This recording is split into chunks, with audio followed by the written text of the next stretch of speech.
totalmente. Ya 19:07 minutos de este viernes y está Mauro Guzmán para su columna, El explicador de palabras. ¿Tiene presentación? ¿Tiene música? A ver.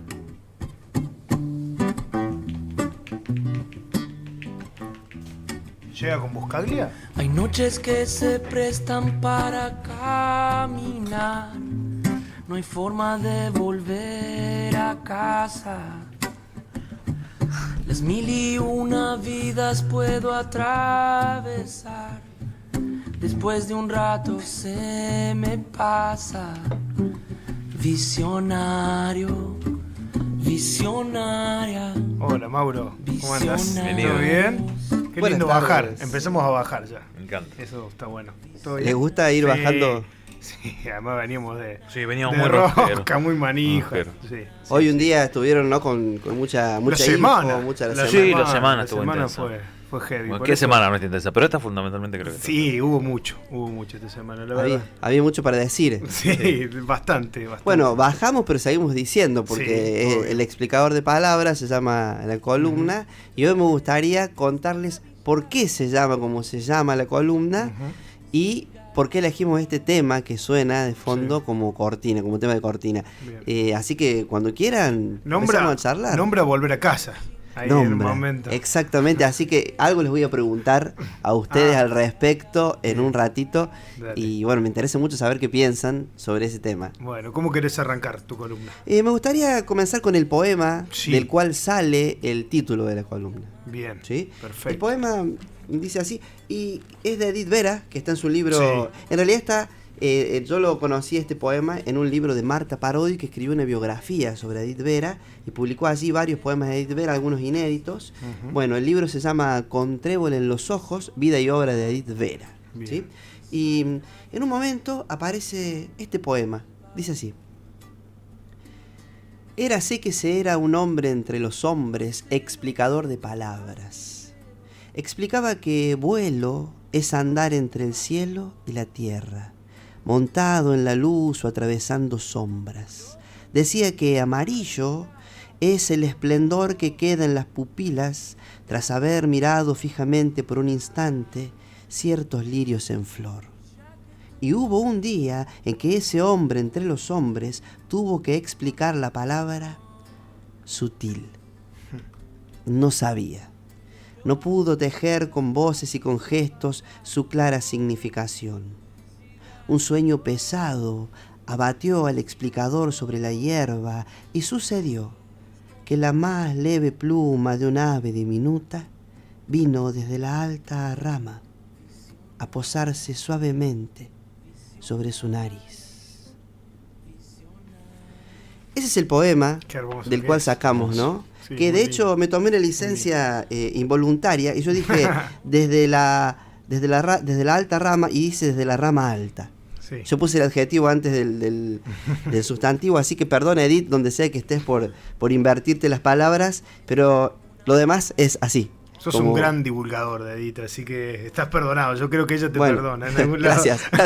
Porque siempre estás divulgando también su obra, como tantos otros Sí, villamarienses. aparte estamos en un año especial de Sí, claro. Sí, totalmente. Sí. Pertenezco también al colectivo Edith Vera, que bueno, pueden buscar en redes colectivo Edith Vera. Lo sigo. Sí, Exactamente, que siempre estamos haciendo algunas cosillas por ahí. Bueno, este poema en un momento dice que había un hombre, que era un hombre entre los hombres, explicador de palabras. De ahí sale el título de esta columna. Y entonces, en realidad, sí, el título así llamamos a la columna en general. Y hoy justamente es sobre las palabras, Sí. la columna. Y vamos a detenernos en este poema pensando que justamente explicar palabras vale la pena. No solamente explicar libros o explicar novelas, como puede hacer un profesor de literatura quizás, o explicar cuentos, explicar poemas. Sí. ¿Por qué no explicar párrafos? También, digamos, explicar oraciones, pero además explicar palabras. Puede parecer un exceso y uno puede decir, es una palabra, ¿qué tanto lío vas a hacer? Bueno, quizá podríamos llamar a la columna de hoy, en particular, alrededor de las palabras. Porque por ahí, de eso va a ir. Y entonces se puede explicar un poema o Sí. una palabra en sí misma, ¿no? Hay palabras, de hecho, hay un autor llamado Jorge La Rosa, que es un pensador, que yo les quiero leer algo que dice él acerca de las palabras. Bien. Y les voy a confesar una cosa mientras también, sí. ¿No? Yo tenía anotadas algunas cosas en un drive y me doy cuenta que no tengo el wifi de acá y no me están andando los datos, pero no importa porque las podemos charlar igual, ¿eh? Podemos charlar igual y después buscamos. Después buscamos, sí, por ahí, si me lo quieren pasar por ahí en algún lado el wifi, claro. Y yo después lo busco, pero eso no importa porque acá vamos a hablar de palabras. Y les quiero decir que Jorge La Rosa, en un libro que se llama Experiencia y Pasión, él nos cuenta que Aristóteles definió al hombre como son hecho en logon, ¿no? Que traducido, sí. Nos explica él nos explica que esa palabra, son logon hecho, en esta expresión, se traduce habitualmente como animal dotado de razón, para describir al ser humano, sí. Al hombre, voy a decir La Rosa, pero se refiere a la especie humana. Exacto. Y él dice que quizá no sea la mejor traducción esa, que lo ideal sería traducir esos términos griegos como viviente de palabra, que es otra cosa, ¿eh? Y él y no dice, entonces él nos dice, no es que el hombre, el ser humano, tenga a la palabra, al lenguaje como una cosa, como un artefacto, como un don, sino que el hombre es palabra, es en tanto que palabra. Todo lo que tenga que ver con lo humano está hecho de palabras y es a través de las palabras. Así que ahí le voy a leer un pedacito de lo que dice Jorge La Rosa, que él dice entonces que el modo de vivir propio de ese viviente que es el hombre se da en la palabra y como palabra. Por eso actividades como atender a las palabras, criticar las palabras, elegir las palabras, cuidar las palabras, inventar palabras, jugar con las palabras, imponer palabras, prohibir palabras, transformar palabras, etc., no son actividades hueras o vacías, no son meras palabrerías. Y sigue La Rosa y nos dice esto: cuando hacemos cosas con las palabras, ahí nos detenemos también un poquito, saben ustedes que se pueden hacer cosas con palabras. A veces uno cree que hablar o escribir es solo, o cantar es solo eso, es solo decir, pero la palabra a veces es un acto, ¿eh? Para dar un ejemplo medio sonso, sí, a ver. Vos vas al registro civil porque te estás por casar y te pregunta, ¿acepta usted por esposo a tal y tal? Para cuidarla, y dice, sí, acepto. Uno no solo está diciendo sí, acepto, sino que está cometiendo un acto. Al decir eso, que está tomando un compromiso, está realizando una acción, ¿no? Perfecto. A veces la palabra es un acto. Sí. Y de muchas otras maneras también. Y hay gente que, por ejemplo, escribe algo y después no lo hace, pero le sirvió escribirlo. El acto fue escribirlo, ¿no? No va a pasar a la acción. Y hay gente que es al revés, ¿no? Y hay gente que escribe lo que después va a hacer. Entonces es como parte de la acción haberlo escrito, haberlo planificado y demás. Entonces decía que Jorge La Rosa sigue diciéndonos, cuando hacemos cosas con las palabras, de lo que se trata es de cómo damos sentido a lo que somos y a lo que nos pasa, de cómo ponemos juntas las palabras y las cosas, de cómo nombramos lo que vemos o lo que sentimos y de cómo vemos o sentimos lo que nombramos. Bueno, eso nos dice La Rosa. Y pensaba también en esto de prohibir palabras, cambiar palabras, jugar, transformar. Tenemos en Argentina ejemplos muy recientes. El Centro Cultural Kirchner, que ha de cambiar de nombre. Sí. El Ministerio de Capital Humano, que antes no se llamaba así. Como si hubiese una batalla por imponer los nombres de las cosas, por qué palabra ponemos. Y eso nos hace ver que no da lo mismo. Si no andarían cambiando nombres. Sí. Además el significado de la palabra, el significante también de ella es muy importante, por eso tiene un peso para cualquier gobierno, inclusive. Sí. Es una batalla cultural, las palabras también están en la batalla cultural, me parece. Totalmente. No pueden no estar. Claro, no pueden no estar. Sí, de hecho creo que son como esenciales en las batallas culturales, ¿no? Las palabras, sean con las palabras, me parece, las batallas culturales. Después de ahí, pero cómo se nombran las cosas, cómo se dicen, cómo se dejan de nombrar las cosas. Digo, porque vos diste el ejemplo del Centro Cultural Kirchner, pero en otra gestión donde también siempre se ha amenazado con cambiarle el nombre, al Centro Cultural Kirchner se le empezó a decir CSK. CSK, claro, desde el gobierno de Mauricio Macri. Claro. Y no se le decía el nombre, no se le cambió el nombre, pero sí en la forma de nombrarlo. Entonces quedó como el acrónimo de llamarlo como una sigla, por si alguien distraído no se da cuenta de dónde viene. Viste, es sutil. Es sutil, cambio, pero no le cambió el nombre, pero es una forma de decirlo. Claro, no sé si por ejemplo un muchacho de 15 años, cuando le hablan del CSK, saben que le están hablando del Centro Cultural Néstor Kirchner, quizás no, Claro. quizás el CCK, como una Sí, sigla, tal sí. cual. Y ahí ganaron la batalla quienes tuvieron esa idea, digamos. Bueno, y hablando de presidentes, Sí. el caso del expresidente Mauricio Macri, a mí siempre me llamó la atención la dificultad que tenía para pronunciar palabras. Y digamos, la brevedad de su mundo verbal, ¿no? Como si hubiera poca palabra ahí. Dice Wittgenstein, un filósofo, Sí. él tiene una frase que sería algo así como: el tamaño de mi lenguaje es el tamaño de mi mundo, ¿no? Vos mientras más lenguaje tenés, más mundo entra en tu vida. Y nos podemos poner sociales y decir que, por ejemplo, si un niño criado en tal barrio, en tal condiciones de vida, nunca escuchó hablar de la universidad, no sabe que existe la palabra, no da vueltas en su casa, en su familia, ¿cómo va a desear ir a la universidad si ni siquiera sabe que existe? Si no está la palabra en su vida, en su mundo cotidiano. Qué importante, ¿no? Que las palabras abunden y, bueno, mientras más palabras tengamos, más maneras de ver el mundo, más maneras de resolver los problemas. Sí, en tiempos donde parece que las palabras cada vez tienen que ser menos o claras y concisas para dar un mensaje que dé cierto shock. Claro, es lo que hablábamos, sí, la columna Sí. pasada, Sí, Javi con lo que decíamos, mencionó, ¿no? Con lo ¿no? de Twitter, más Claro, o por menos, ejemplo. puede ser. Sí, También. qué tarea difícil tenemos quienes estamos hablando todo el Sí. tiempo, en poco decir algo que llegue. Bueno, la dificultad que está bueno tomar el desafío, pero es verdad que es una época con menos espacio para la palabra. Entonces Sí. es como que hay que tener el don del haiku, viste que los haikus son cortitos. Hay un haiku muy famoso de Matsuo Bayo, por ejemplo, Sí. que lo que dice es: a este camino ya nadie lo recorre, salvo el crepúsculo, ¿no? De esa manera, así cortita, en 3 líneas, el poeta nos va a hablar de un camino solitario, por el que ya nadie pasa, y quizás nos va a hacer pensar en algún momento de nuestra vida o de la vida de alguien, por donde es una vida que nadie recorre ya, ¿no? Sí. Salvo el crepúsculo. Ujú. Bueno, seguimos un poquito porque hablamos Dale, de explicar dale. palabras, ¿no? Sí. Volvemos al poema de Edith Vera que da título a esta columna.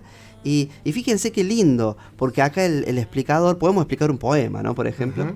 el explicador va a decir que vuelo, la palabra vuelo, es andar entre el cielo y la tierra, montado en la luz o atravesando sombras. Así explicó el explicador de palabra vuelo, ¿no? Qué genio. Genio explicador. Sí, perdón.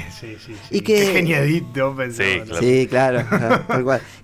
Pero pensaba que, claro, volar también Sí. tiene algo de sombras, no solo luz. Ujú. Está bueno ver eso también, Claro. ¿no? Hay sombras y hay luz en los vuelos. Bueno, después explica el amarillo de un modo muy lindo. Pero este explicador tiene un problema, porque nos cuenta este poema que es un poema cuento. Empieza con érase, que se era, como empiezan los cuentos. Claro. Y nos va a decir que este hombre tuvo un problema, porque un día tuvo que explicar la palabra sutil. Y no pudo. No pudo. Entonces, ¿qué hizo? Fíjense esta escena, qué linda. Porque dice, no pudo tejer con voces y con gestos su clara significación. Entonces lo que pasa es que un sueño pesado abatió al explicador sobre la hierba. El tipo se echa, se acuesta, con sueño, está en ese mundo intermedio que está medio despierto, medio dormido, tenés un sueño pesado, entre el sueño y la vigilia. Es decir, que medio que deja de hacer y deja de hablar, ¿no? Es pura escucha, incluso cierra los ojos. Uno a lo mejor puede creer que para leer, para explicar hay que estar con los ojos abiertos, él lo cierra. Un sueño pesado lo abate, está con los ojos ahí cerrados, echado en la hierba, y sucedió. Es decir, que a veces cuando uno frena, las cosas suceden también, ¿no? Pero uno tiene como que frenar y Para que suceda. para que suceda. Sí, Sí. es contradictorio, ¿no? Sí. Pero después de haber estado buscando y buscando, no es vivir siempre frenado. Es buscar, explicar y a veces callar, ¿no? Sí, Y claro, tomarse ese ratito, ese recreo. sí, porque puede pasar algo. Y lo que pasa, acá vemos en el poema, es un acontecimiento que es una pluma muy leve, la más leve, de un ave muy chiquita, un ave diminuta. Una pluma, imagínensela, cayendo con una alta rama, ¿no? Va cayendo la pluma hasta que se posa suavemente sobre la nariz del explicador de palabras, ¿no? Y ahí no nos dice lo que el explicador entiende, pero parece que ahí entiende el asunto probablemente. Y yo pensaba eso, ¿no? Que a veces necesitamos tiempo, cerrar los ojos, estar entre el sueño y la vigilia, para dejar lugar al mundo a que irrumpa, a lo contingente, a lo que no está planeado, a lo que no sabemos, ¿no? Estar como abierto a que el mundo me toque, se venga encima de mí. Y hay cosas que se entienden con el cuerpo, porque el explicador, ¿cuándo entendió? Cuando le tocaron la nariz. cuando el ave de una pluma, la pluma de un ave, sería al revés, la pluma de un ave, ¡tac!, lo toca. Claro, esto como estar perceptible al universo, a este mundo que nos rodea, un ratito más allá de las palabras, porque a veces nos pueden llegar a aturdir, sí, como él estaba aturdido, pareciera o algo, ¿no? Que estaba como aturdido por la cantidad de palabras, por eso no encontraba respuestas. Claro, y necesitó que el mundo le tocara el cuerpo. Hay palabras que se entienden con el cuerpo, nos está diciendo, ¿no? Sí. Por supuesto que no es cualquier cuerpo, era un cuerpo dispuesto a entender, un cuerpo dispuesto a explicar. Es decir, estuvo juntando herramientas toda su vida, entonces llegado el momento, cuando le tocaron el cuerpo entendió lo que el mundo le estaba diciendo, ¿no? Entonces me parece lindo eso. Y fíjense qué parecida que es la escena a la escena de que se nos cuenta así, de Newton cuando descubre la teoría de la gravedad. ¿Se acuerdan ustedes que está sentado abajo de un árbol y no se da cuenta que cae una fruta y ¡tac!, le pega en la cabeza? Manzana, claro. La manzana en la mollera, ¿viste? Sí. Y él ahí se da cuenta de algo que no aprendió en los libros, lo aprendió cuando el mundo le golpeó la cabeza, ¿no? Increíble. Y bueno, me hizo acordar a esta escena del explicador de palabras. Bueno, se pueden explicar muchas palabras. Es más, vamos a ir a un fragmento de los evangelios. En el Evangelio de San Juan, empieza de la siguiente manera. Dice así, en la Biblia, ¿no? Nuevo Testamento, un texto que se escribe cuando ya los romanos habían conquistado, ya estaba el Imperio Romano ahí instalado, los griegos habían sido conquistados. Recordemos que la época de Jesucristo es la época del Imperio Romano. Sí, ¿no? Ya era para Roma, digamos, para el Imperio Romano, Jesucristo la religión más importante para esa época. En algún momento sí, no cuando Jesús estaba, porque cuando Jesús estaba y aparece... No cuando Jesús estaba. Después de un tiempo sí, claro, después de un tiempo. Claro, con un emperador llamado Constantino, que él declara que la religión cristiana va a ser lo oficial, digamos, ¿no? Como bueno, desde ahora se llama Ministerio de Capital Humano, desde ahora somos todos cristianos, dijo el tipo, y bueno, y había que cumplir porque era el emperador el que decía eso. Pero en este momento en que se escriben los libros de la Biblia del Nuevo Testamento, se escriben luego que Jesús muere, obviamente, pero todavía ser cristiano era peligroso, te perseguían, estaba el Coliseo Romano, ¿se acuerdan? Los cristianos se ocultaban en las catacumbas, ahí vivían, salían para robar comida, conseguir comida y volver. Sí, que lo que hace el Imperio Romano es adoptarla porque ya el catolicismo aparentemente había ingresado de forma masiva en el pueblo.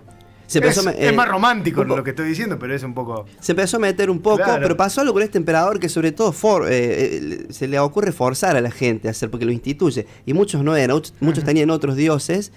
Por eso después la cultura politeísta de los romanos y de otros pueblos se ve reflejada en los muchos santos de la Iglesia Católica, que podrían corresponderse quizá con los dioses, porque el cristianismo es monoteísta, ¿no? No tiene que tener un solo Dios. Exacto.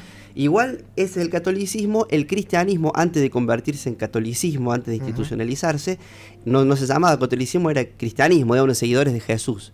Jesús anduvo, recuerden ustedes, a principios hay un diccionario bíblico que dice que Jesús nació en el año 2 después de Cristo, porque cuando quieren hacer el recuento histórico exacto, no dan los números, bueno, etcétera. Es un tipo que viene y que aparece de la religión judía en aquella época diciendo que es el Hijo de Dios, haciendo milagros, reuniéndose con las prostitutas, sanando a los rengos, curando, juntándose con los leprosos y curando, todas cosas que no había que hacer, no estaba bien hacer para la época, para los judíos, él las hacía y tenía enseñanzas muy interesantes, ¿no? Decía que había que repartir el pan entre todos, que había que poner la otra mejilla, vino con discursos que no eran los habituales de la época, con sabidurías raras. Revolucionarias para el momento. O sea, se armó el lío en el Sanedrín, porque el lío político, por eso después lo entregan, se lavan las manos Pilato. Toda esta cuestión que pasa, lo que les quería decir es que después él muere y gente que lo sigue empieza a decir que él ha resucitado. Y ahí, bueno, se empieza a armar la creencia, grupitos que creen en él y etcétera. Bueno, toda esta cuestión con el cristianismo. Cuando se escribe el Nuevo Testamento, hay algunos datos, ¿no? De cuándo se escribió cada libro, quién lo escribió, más o menos. Y el Evangelio de San Juan empieza así. En el principio era el Verbo, y el Verbo era con Dios, y el Verbo era Dios. Y todas las cosas que fueron hechas por medio de Él fueron hechas, y nada de lo que ha sido hecho sin Él fue hecho, ¿no? El Verbo está escrito, si uno lo lee en la versión de la Biblia de Reina Valera, con B mayúscula. El Verbo se refiere está muy ligado a lo griego también, al logos, que es la palabra, el discurso. Sí. No, pensé que iba a decir algo. La palabra, el discurso, el sentido, que la palabra primigenia sería Dios mismo, sería Cristo, se refiere a Cristo, explican los teólogos. Y esto lo podemos unir con otra cosa. Pero fíjate que dice, el verbo era con Dios y el verbo era Dios. Qué parecido a lo que decía Jorge La Rosa, de que todo lo humano es con la palabra y en la palabra. Estamos hechos de palabra, es muy parecido, ¿no? Muy. Y después el Génesis bíblico, cuando arranca, dice que, y dijo Dios sea la luz y fue la luz, ¿no? Todo lo que decía Dios se hacía. Como que la palabra hace las cosas, ¿no? Decir es hacer. Yo digo luz y hay luz, ¿no? Bueno, y así, bueno, etcétera. Entonces, buscando el tema de que la palabra es poderosa, quiero decir, más allá del cristianismo, ¿no? Sí. Porque el Nuevo Testamento es muy griego. Eso quiero que digamos, ¿no? Está muy atravesado porque en la filosofía, Platón y Sócrates aparecen en lo que en el cristianismo hay 400 años de silencio, que es antes de que aparezca Cristo, digamos, y en esos 400 años aparecen Sócrates y Platón y una serie de filósofos, los presocráticos, todos ellos, y entonces cuando aparece el cristianismo estaban influenciados por toda la filosofía griega. Bueno, y la filosofía griega, el logos es muy importante. Al final de esta columna vamos a escuchar una canción cuando termine esta columna, que se llama El Logos justamente, pero bueno, venimos hablando de la palabra y estamos leyendo el poema. Sí. Y hay otra cosa más, vamos a ir hablando entre medio. Dale, de una. Sí. Tenemos una canción que le voy a pedir a nuestro sonidista técnico, maestro de la música, que es la canción de Martín Buscaglia, ¿no? Que es la cortina de esta columna, que así como podemos explicar palabras, podemos explicar canciones. Bien, me gusta. Así que la idea es ir escuchando un pedacito de la canción y pedirle por favor al maestro, a lo mejor que ponga stop en cierto momento y charlar sobre esa frase. Dale. ¿Puede ser? Sí, dale. Vamos adelante con Martín Buscaglia.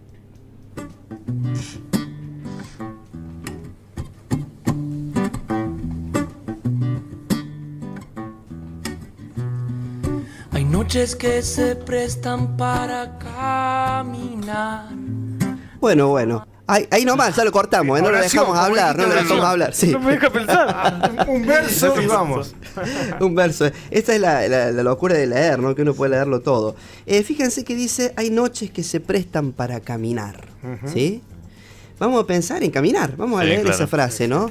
En caminar. Yo leí alguna vez que Nietzsche, por ejemplo, el filósofo alemán, o por lo menos escribía en alemán, Nietzsche, él decía que como era un tipo muy enfermo, sobre todo del estómago, después al final parece que se volvió loco, pero el médico le había recetado caminar. Bueno, mira, recitado también porque seguramente se lo dijo, ¿no? Sí, es verdad. Sí. Con palabras. Dijo, claro. Con palabras. Le había recetado caminar 4 horas por día y tener una dieta, cierta dieta, comer ciertas cosas, ¿no? Pero era parte de su cura caminar 4 horas por día. 4 horas, un montón. Sí, bien. Un montón.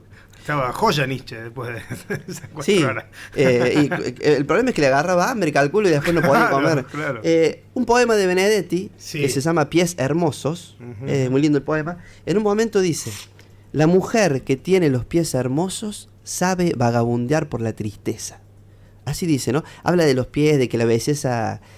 y empieza diciendo, la mujer que tiene los pies hermosos nunca podrá ser fea. Dice, mansa suele subirle la belleza por tobillos, rodillas, demorarse en el pubis, que no es tan angelical, llegar hasta los pezones, que si los presionan suenan para Elisa. Sigue mencionando el cuerpo, pero termina diciendo que la mujer que tiene los pies hermosos sabe vagabundear por la tristeza. Y yo voy a tomar este poema no para hablar de cómo tiene que ser el cuerpo de una mujer, nada de eso, quién soy yo, sino para pensar en esto que nos dice, en el andar de alguien que puede ser hermoso porque sabe vagabundear por la tristeza, porque no evita pasar por ciertos lugares de la vida, ¿no? Que pueden ser tristes, ¿no? Caminar por esos lugares. Exacto. Uno se hace bello por la vida, por dónde anda, por los caminos que elige, ¿no? Después tenemos, por supuesto, las ideas japonesas de que la mujer tenía que tener el pie chiquito como símbolo de belleza, y por eso les vendaban los pies, se los quebraban incluso para que no les crezcan, se los vendaban, y las mujeres vivían en cierta época, en ciertos lugares de Japón, en el primer piso de la casa. Los pies medios quebrados, viviendo en el primer piso, imposible que se escaparan del marido, ¿no? ¿Cómo iban a hacer? Con los piecitos así todos torcidos. ¿Vieron cuando ese baile japonés de las mujeres que se ponen como ese vestido y hacen que tin, tin, tin, y caminan así raro porque tienen los pies rarísimos? Bueno, hablando de la belleza y de los pies. Así que esas cosas podemos decir de los pies. También otra cosa que les voy a decir de los pies es que Juan Forn, que es un escritor argentino fallecido hace poco, sí. Bueno, él tenía una cosa hermosa que se llamaba las contratapas de página 12. Él las escribía todos los viernes y después sacó unos libros recopilándolas. Recomiendo mucho que lean sus contratapas. En internet hay varias, están en libros también. Pero él decía que cuando no podía cerrar la idea de la contratapa, ¿qué hacía? Como él vivía en Villa Gesell, el último tiempo de su vida, bajaba a la playa y caminaba. Caminaba, ahí levantaba alguna piedra que hubiera, caminaba por la playa, no en épocas de turística, él vivía ahí, así que a lo mejor en pleno invierno, cuando no había nadie, y caminando se le terminaba de armar la idea, y eso que no le salía se le destrababa. La caminata como parte del acto de la creación. Bueno, así que eso de caminar. Salvo que ustedes tengan algo para decir acerca de caminar.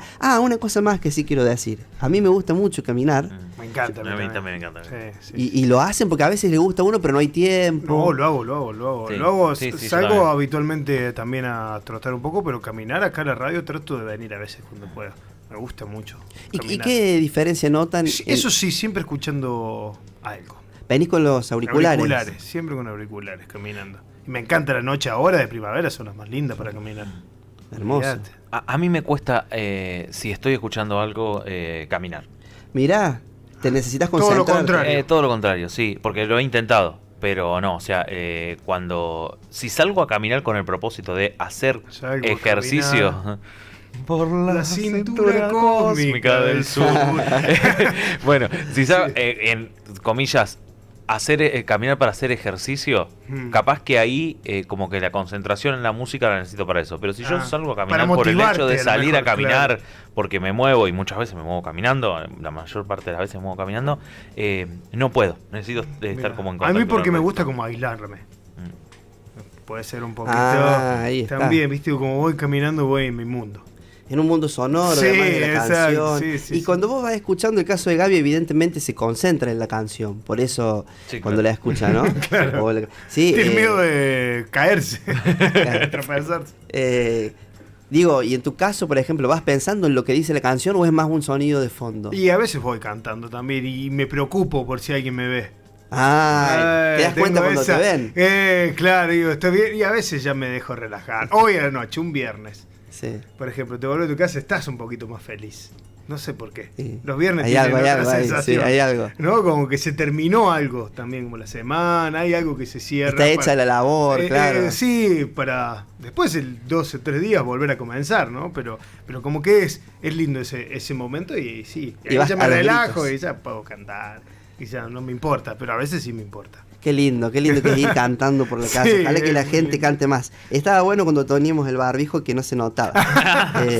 Pero es más por una vergüenza, creo, que tenemos la mayoría que por otra cosa a veces.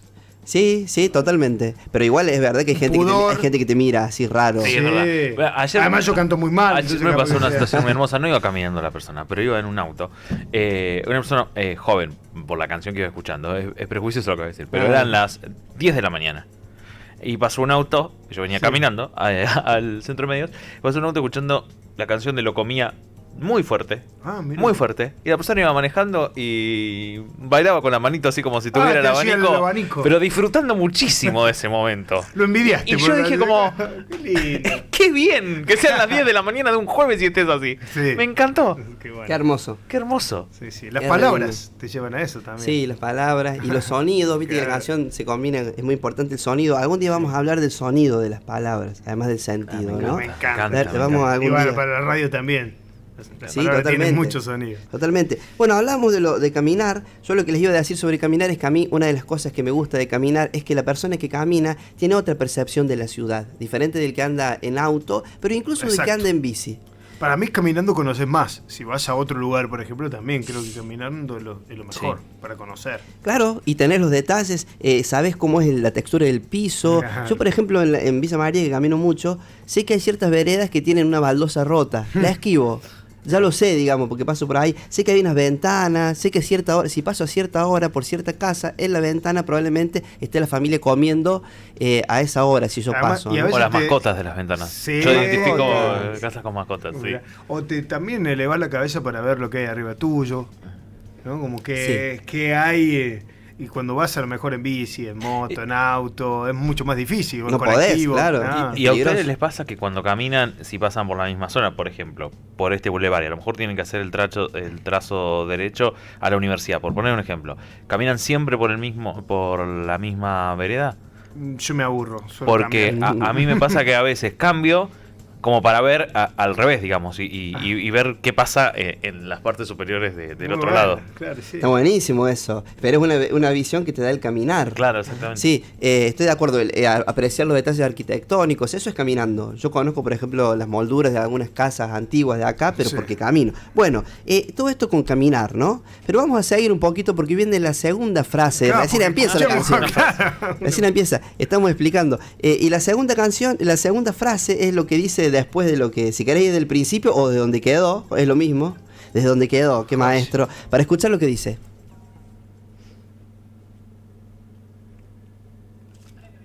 Sí, lo Sí. tenemos ahí. Ay, Pero vamos a se escuchar. clava a veces la compu. Recuerden cómo empezó la canción. Estamos escuchando de Martín Buscaglia la canción Visionarios, ¿no? Empezó diciendo: hay noches que se prestan para caminar.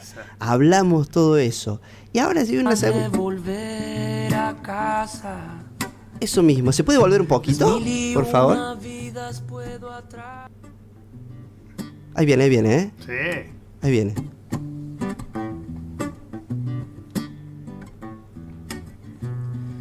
Hay noches que se prestan para caminar. Y ahora lo dice. No hay forma de volver a casa. Hasta ahí puede ser, gracias. Gracias, Vieron que vos. dijo, no hay forma de volver a casa, porque la noche se presta para caminar, ¿eh? Claro. Es decir, hay algo que nos lleva, que nos impulsa a irnos. Y no hay forma de volver a casa. Este programa se llama Volver a Casa. Sí. Sé que hay una canción de Rata Blanca que habla de volviendo a casa yo estoy, si no recuerdo mal. No, es Está un en el tema tren. No, hay un tema que se llama de intoxicados.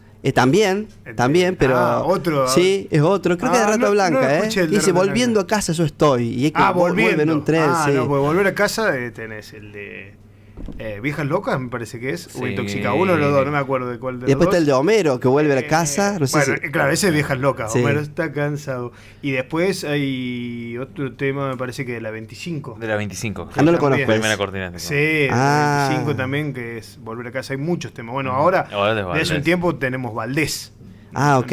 Una banda Sí. cordobesa. Sí, además, sí, está haciendo re buena. Volver a casa. Que también. Bueno, Sí. acerca Hay de muchos volver a temas que casa. hablan de volver a casa, porque nosotros más allá del horario, cuando pensamos este nombre, creo que es pensar en volver a casa es como un cobijo, Ok. también como un abrazo. Creo que tiene que ver con eso, más allá de lo que nosotros pensemos de que es el horario más o menos cuando uno empieza a regresar a su hogar, de cualquier día, pero tiene que ver con eso también el volver a casa, como volver a estar en tu hogar. Parece que tiene... Así lo pensamos con Gaby un poco. Eso le quería preguntar, así que está buenísimo saberlo. O sea, de ahí viene el sentido del nombre, ¿no? Claro, De más tener- allá de que la gran mayoría de las personas están regresando a su hogar entre las 18 y las 20. Sí. Muchos en diferente horario, pero están regresando. Algunos pueden volver más tarde. Pero que tengan que ver sobre todo de regresar a tu hogar, a un lugar que querés volver. Perfecto. A veces, como decía, a veces no querés volver a tu casa. Sí, es verdad. Puede pasar un montón de cosas dentro de ese mundo o ese Sí. universo que es una casa. Pero yo creo que tiene una connotación linda. Sí, esa palabra. desde ese lugar. Claro, es un regreso anhelado, digamos. Claro, o a veces exacto. querés y no Esperado. podés. Eso, volver a casa. eso es verdad. También puede pasar, ¿no? Eso también puede No. pasar. Estoy pensando en Mario Benedetti, que tiene una palabra que él ha inventado, que es la palabra desexilio. Ustedes sabrán, Benedetti, poeta uruguayo, tuvo momentos marxistas en su vida, reconocidas explícitamente por él. Y con Periodista. ¿Cómo? También, periodista. Sí, también, claro, porque fue la época de donde los grandes escritores eran periodistas también. Sí, Y sí. entonces había un nivel de literario en el periodismo impresionante. Bueno, y entonces Benedetti con la dictadura uruguaya escapa de Uruguay porque estaba como en la lista negra y le avisan, che, loco, te van a buscar, se viene a Buenos Aires pero tampoco que Buenos Aires era la gloria. Sí, También claro. al ratito estaba en la lista en Buenos Aires, escapa a Perú, si no recuerdo mal, otra vez está un tiempo ahí, le avisan, che, te están por venir a buscar. El famoso Plan Cóndor, que era dictaduras militares en gran parte del país latinoamericano. Orquestado desde Estados Unidos Exacto. de Norteamérica, claramente, por motivaciones económicas, probablemente sobre Sí, todo. sí. Y entonces ahí sí, Benedetti viaja a España y a México y termina quedándose en España finalmente, y en Madrid vive gran parte de su vida. Bueno, como muchos argentinos. Como también. muchos, sí, que España, tuvieron un- México, esos lugares de cobijo fueron. Claro, era como un segundo hogar, digamos, lo que Sí, fuera, claro. hablando de esto, ¿no? Y después Benedetti termina volviendo a Uruguay cuando regresa a la democracia Uruguay y vive un tiempo en Madrid y un tiempo en Montevideo, iba como alternando. Y él ahí inventa una palabra que es la palabra desexilio, porque él dice que cuando vos te tenés que exiliar, sobre todo por la fuerza, pero como sea, ¿no? Si alguien no sabe, alguien exiliado es alguien que tuvo que irse de su tierra, de su país, ¿no? Sí, sí. En este caso por motivos políticos. Y dice, bueno, vos no sos del país al que vas, porque claramente no sos de ahí. Pero tampoco cuando volvés a tu país ya no es el que era cuando vos te fuiste, y vos no sos el que era cuando te fuiste. O sea, es que no volvés ni al mismo lugar del que te habías ido, ni vos sos el mismo. Entonces ya no sos ni del lugar al que te fuiste ni del lugar al que volvés. Eso es el desexilio, dice él, ¿no? Un desarraigo tremendo. En un poema él dice, vuelvo, quiero creer que estoy volviendo, ¿no? Hay una idea ahí, esto de volver a casa. Y después tenemos también una famosísima historia que es la de Ulises, que está en la Odisea de Homero, que sabemos que él va a pelear la guerra de Troya, el famoso caballo de Troya, que junto con Aquiles pelean y ganan en la guerra de Troya. Ulises no era un tipo cualquiera, era muy ingenioso, como él como guerrero su fortaleza estaba en su ingenio, no tanto en su fuerza, entonces vencía con la inteligencia, usaba la cabeza, digamos, para vencer. Gana la guerra de Troya, se tiene que volver porque él era el rey de una isla llamada Ítaca. Sí. Entonces él tiene que volver, no solo porque era la isla de la que él era rey, sino porque allí estaba su mujer, Penélope. De ahí sale la canción de Serrat, que luego popularizara Diego Torres acá. Sí. Penélope, claro. Que estaba esperándolo. Esa misma, esa misma. De piel marrón. Y así seguía. Sí, sí, sí. No sí. musicalicemos más la columna porque las arruinamos. Ya estamos cagando. Decíamos, No, sí, está sí, buenísimo. sí. Estamos charlando acá, está buenísimo. Bueno, esa canción refiere a esta historia, y Penélope tenía un hijo pequeño llamado Telémaco, que era hijo de Ulises, por lo menos los datos que antes no había análisis de ADN, era el hijo de Ulises. Entonces se va Ulises cuando Telémaco es chiquito, es el pequeño Telemaquito. Y el regreso, y quería volver por todas esas razones, y el regreso que podría haber durado 2 semanas, le llevó 10 años volver.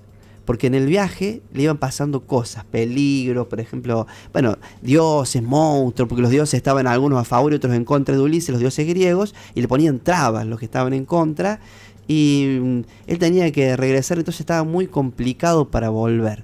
Y cuando estaba regresando, ocurre algo, y que yo les voy a contar, algo que cuenta Marcelo Birmacher en un cuento llamado Sirenas, que él cuenta recuerdos, y él lo cuenta más o menos así. Él dice que cuando era chico tenía un maestro que siempre le contaba historias de Lili y de la Odisea, y le encantaba escucharlo al maestro, y una vez contó esta historia de Ulises que tenía que volver, ¿sí?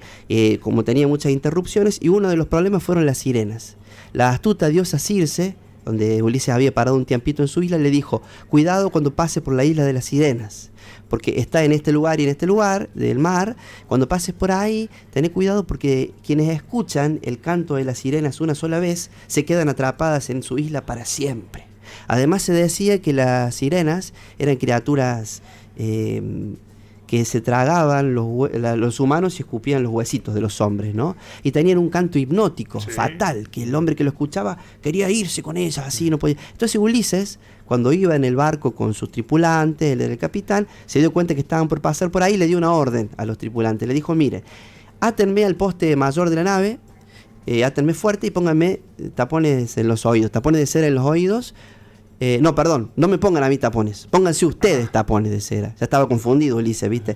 Estaba cerca de la sirena. Dice, a mí me atan, me dejan los oídos libres, ustedes se taponan los oídos con cera, porque estamos por pasar por el canto de las sirenas. Y no importa lo que yo les diga, no importa lo que yo haga, ustedes no me desatan hasta que no nos hayamos alejado ahí. Bueno, ellos cumplen con la orden, entonces lo atan al palo. Sí. O sea, ¿dónde estaba? En el carajo estaba, andá a saber. Y claro, o en un mástil, sí, claro. Claro. Ahí atado. Y estaba ahí atado y empiezan a cantar las sirenas cuando pasan. Los tripulantes que no escuchan, porque tenían los tapones los oídos con tapones de cera, pero él sí escucha y empieza primero a gustarle, después a fascinarse, después a abismarse, a volverse loco y empieza a hacer señas, a mover el cuerpo, a amenazar como podía a los tripulantes diciéndole que los iba a matar a todos si no los soltaban, que los desataran porque si no les daba una patada y los tiraba al mar. Estaba loco Ulises porque estaba escuchando el canto hipnótico de la sirena, pero sus tripulantes no le dieron bolilla, escucharon la primera orden, no desatarlo. Claro. Entonces siguieron viaje y cuando hubieron pasado el espacio donde se escuchaba el canto de las sirenas, ahí lo desatan.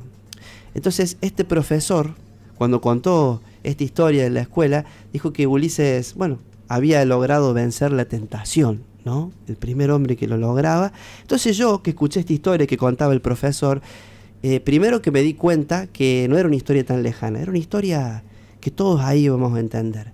Porque, por ejemplo, mi amigo Marcos estaba enamorado era novio de Malena, otra compañerita del curso que cantaba en el coro del colegio.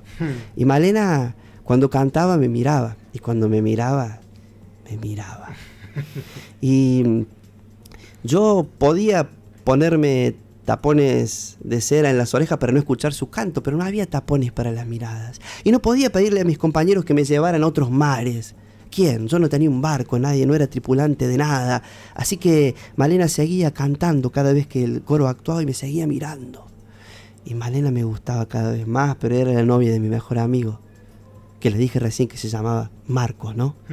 Era mi mejor amigo y Malena me gustaba, pero eran novios y yo estaba ahí, ¿qué hago? Y cada vez que Malena cantaba me miraba, hasta que en un momento, me la aguanté como pude, no hice nada, no dije nada. Pasó el tiempo y Malena se enamoró de Pedrito y se puso de novio con él, que no era ni amigo mío ni amigo de Marcos, y dejó de mirarme mientras cantaba. Pero ahora que ella ya no me miraba, yo la veía en todas partes y escuchaba su canto en todos lados, ¿no? Entonces, recordando esto, yo levanté la mano y dije, profesor, ¿sí qué pasa, Guzmán? Me dice.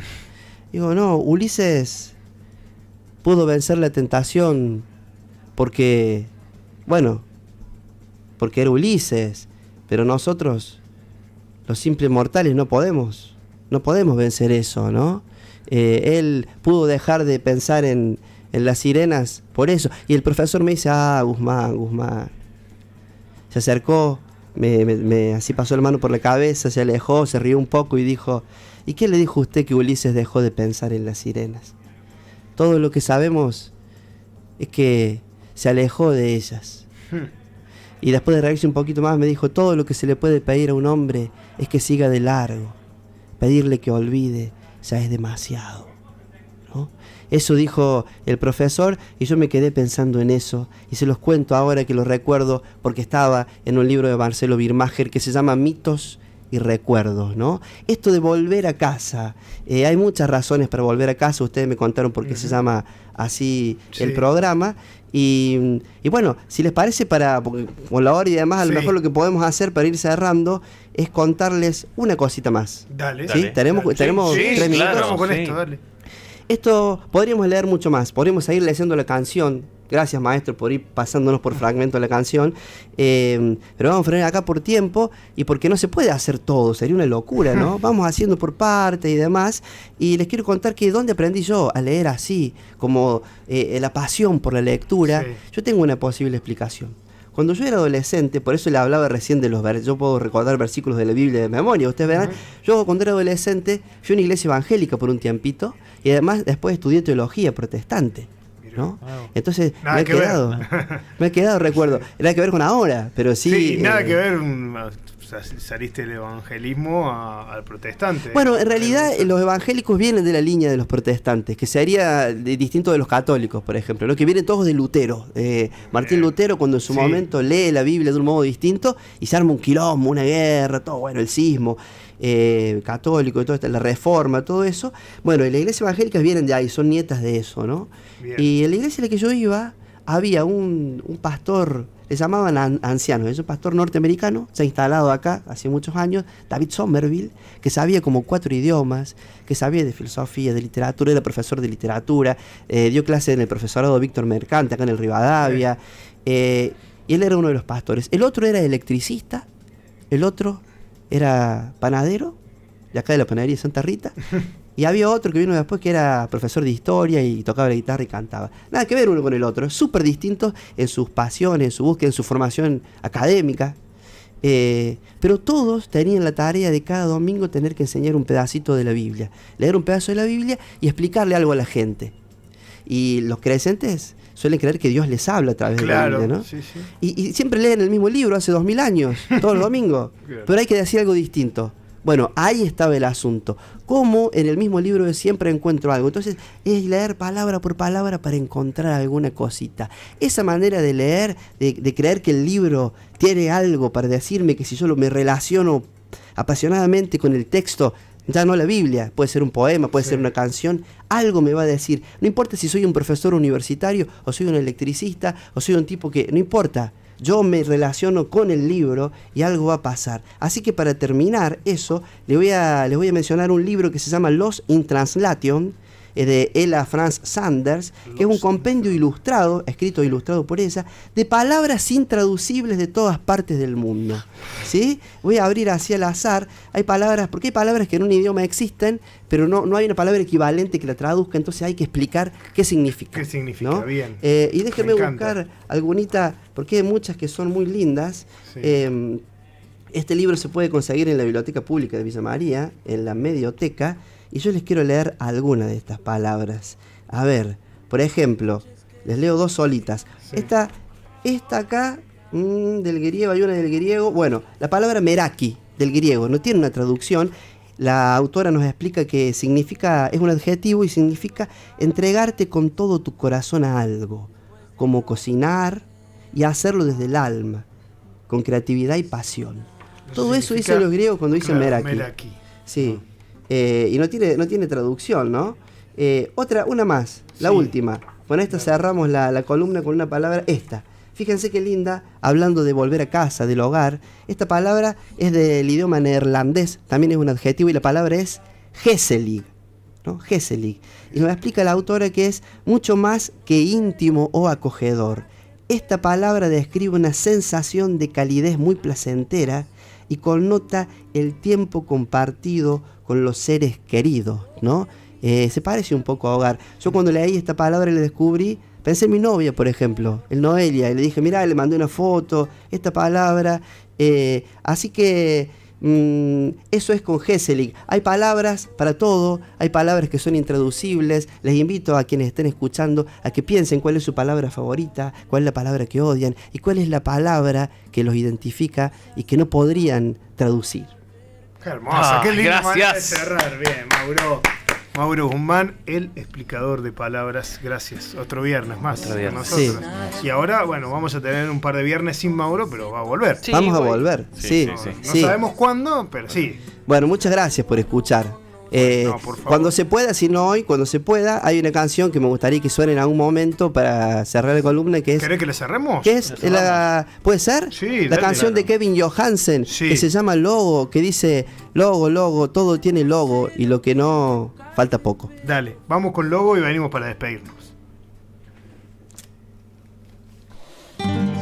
Recuerdo cosas de otros tiempos, de cuando el almacén no tenía luces de